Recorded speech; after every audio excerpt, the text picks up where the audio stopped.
Hi everyone. तो जैसा कि हम सभी को पता है कि आजकल का जो ज़माना है वो डिजिटलाइज है, यानी कि हर किसी पर्सन के द्वारा अपने जो ट्रांजेक्शन है वो यूपीआई के थ्रू किए जाते हैं, चाहे वो छोटे से छोटा व्यापारी हो या बड़े से बड़ा बिजनेसमैन हो। क्योंकि जब आपके द्वारा यूपीआई से ट्रांजेक्शन किए जाते हैं तो आपके पास कई सारे ऑप्शन अवेलेबल होते हैं, जैसे कि फ़ोन पे है, गूगल पे है, जीरो पे है, अमेजोन पे है या पेटीएम है। अब जब आपके द्वारा यूपीआई के थ्रू ट्रांजेक्शन किए जाते हैं तो वैसे तो ये ट्रांजेक्शन्स आपके रिपोर्टेबल ट्रांजेक्शन्स नहीं होते हैं, लेकिन अगर ये ट्रांजेक्शन्स आपके द्वारा एक सर्टेन लिमिट से क्रॉस हो जाते हैं तो फिर उसकी रिपोर्टिंग जो है वो की जाती है। तो अब आज की इस वीडियो में मैं आपके साथ डिस्कस करने वाली हूँ कि जीएसटी में आपके यूपीआई ट्रांजेक्शन्स करने की क्या लिमिट है, यानी कि आपके द्वारा जो यूपीआई से ट्रांजेक्शन्स किए जाते हैं वो कितनी लिमिट क्रॉस होने के बाद आपको जीएसटी में रजिस्ट्रेशन लेना मैंडेटरी हो जाता है। तो hi everyone, this is C Deepika Jain here and welcome back to my YouTube channel.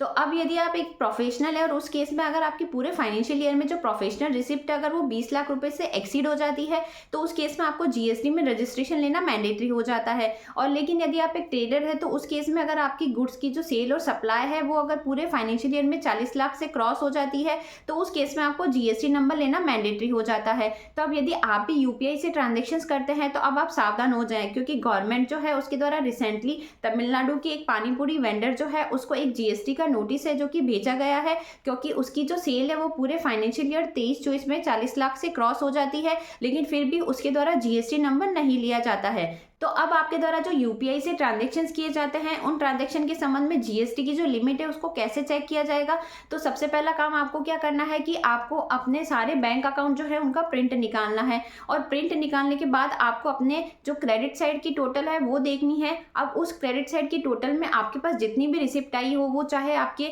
IMS के थ्रू हो, यूपीआई के थ्रू हो, आरटीजीएस के थ्रू हो, या आपका सेविंग बैंक है या करंट बैंक है, या फिर मान लो कोई कैश डिपॉजिट हुआ हो, या फिर मान लो आपको कहीं से लोन जो कि मिला हो, उन सब की टोटल जो है वो आपको देखनी है। अब वो टोटल अगर आपकी पूरे फाइनेंशियल ईयर जो है उसमें अगर 40 लाख से क्रॉस हो जाती है, अगर आप ट्रेडर है और अगर आप एज ए प्रोफेशनल है, तो उस केस में अगर वो 20 लाख रुपए से ज्यादा हो जाती है तो फिर आपको जीएसटी में रजिस्ट्रेशन लेना मैंडेटरी हो जाता है। तो अब आपके जीएसटी में ये जो 20 लाख की और 40 लाख रुपए की जो लिमिट है उसमें कौन कौन से ट्रांजेक्शन है जो कि आपके बैंक स्टेटमेंट में क्रेडिट साइड में किए जाते हैं उसको कंसिडर नहीं किया जाएगा। तो उसमें फर्स्ट है, यदि मान लो आपके द्वारा कोई कैश है जो कि डिपॉजिट किया जाता है और नेक्स्ट डे उसको अगर आप विड्रॉल कर देते हैं तो क्रेडिट साइड में अगर ये एंट्री आ रही है तो उसको भी आपकी टर्नओवर या रिसिप्ट जो है उसमें कंसिडर नहीं किया जाएगा। सेकंड हो सकता है कि आपने एक बैंक से दूसरे बैंक में अगर कोई पैसा है जो कि डिपॉजिट कराया है तो इसको कॉन्ट्रा एंट्री माना जाता है, तो इसको भी आपके टर्नओवर या रिसिप्ट की जो लिमिट है उसमें कंसिडर नहीं किया जाएगा। तीसरा है कि मान लो अगर आपने अपने फ्रेंड से, रिलेटिव्स है, उससे अगर कोई लोन लिया है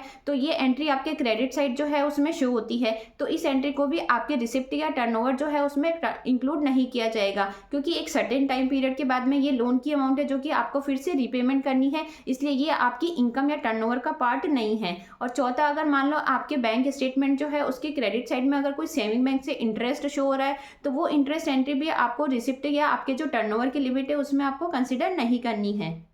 तो अब यदि आप भी अपने अकाउंट में यूपीआई के थ्रू ट्रांजेक्शन्स करते हैं तो अब आप अलर्ट हो जाएं, क्योंकि अब जीएसटी डिपार्टमेंट जो है उनके द्वारा स्मॉल से स्मॉल बिजनेसमैन जो है उनको भी जीएसटी के नोटिस भेजे जा रहे हैं, क्योंकि आपके द्वारा जो ये यूपीआई से ट्रांजेक्शन्स किए जाते हैं जैसे कि फोन पे, गूगल पे, पेटीएम, तो जो पेमेंट गेटवे होता है उनके पास आपका सारा डेटा अवेलेबल होता है। अब जो जीएसटी डिपार्टमेंट और इनकम टैक्स डिपार्टमेंट होता है उनके द्वारा आपका जो ये डेटा है वो पेमेंट गेटवे से एक्सट्रैक्ट किया जाता है, फिर उसको चेक किया जाता है कि आपका जो टर्नओवर है वो पूरे फाइनेंशियल ईयर 23-24 में एक सर्टेन लिमिट से क्रॉस तो नहीं हो गया है। अगर वो एक लिमिट से क्रॉस हो जाता है और उस केस में अगर आपने जीएसटी नंबर नहीं ले रखे हैं तो फिर जीएसटी डिपार्टमेंट के द्वारा आपको नोटिस जो है वो सेंड किया जाता है। तो अब आपको ध्यान रखना है कि यदि आप भी यूपीआई के थ्रू अगर अननेसेसरी ट्रांजेक्शन्स करते हैं तो उन ट्रांजेक्शन्स के संबंध में प्रॉपर रिकॉर्ड्स मेंटेन करके रखें, ताकि इन फ्यूचर अगर आपके पास डिपार्टमेंट की तरफ से कोई नोटिस आता है तो आप उसके संबंध में क्लैरिफिकेशन दे सके कि आपके बैंक स्टेटमेंट में ये पैसा कहाँ से आया है और आपने ये पैसा जो है वो कहाँ इन्वेस्ट किया है।